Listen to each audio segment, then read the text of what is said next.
En aquest vídeo de recolzament parlarem sobre les tècniques de fisioteràpia que s'usen per a millorar la propiocepció en pacients amb atàxia cerebel·losa. Començarem comentant els fonaments de l'aplicació de tècniques de millora de la propiocepció en aquests pacients. En primer lloc, tenim que tenir en compte que l'objectiu no és treballar la força ni la resistència, sinó millorar la propiocepció per obtenir moviments més suaus i controlats. Podem usar peces i cintes elàstiques. Pel que fa a les peces, podem usar lastres col·locats a nivell distal de les extremitats.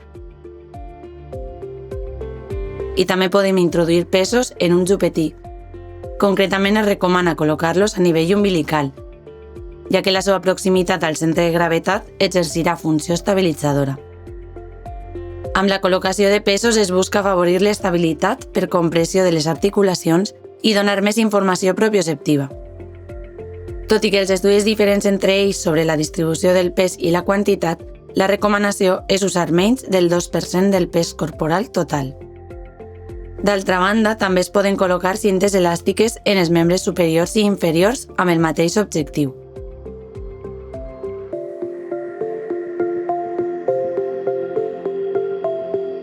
A continuació, veiem el mode de col·locació de la cinta elàstica en membres superiors i inferiors. Col·locarem la cinta per baix del peu, tenint en compte que deu quedar la mateixa longitud de cinta a cada costat. I a partir d'ací, farem una creu davant del turmell, una altra per darrere del genoll i una altra per davant de la cuixa, on farem un nuc a un cinturó, que tancarà el recorregut de la cinta.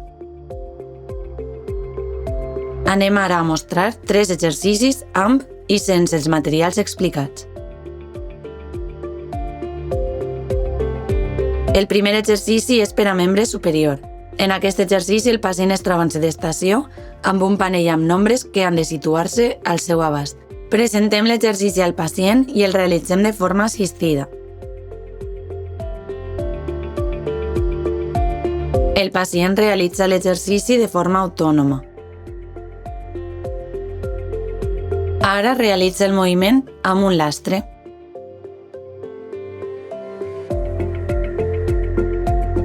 I ara el pacient realitza el moviment amb la cinta elàstica.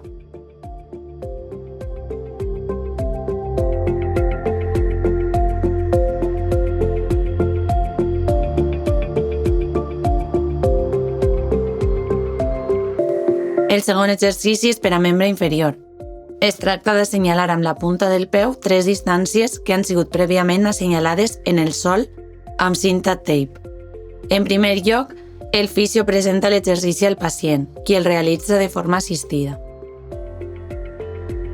Ara, el pacient realitza amb membre inferior dret de forma autònoma l'exercici. I en tercer lloc, el pacient realitza el moviment amb el lastre col·locat.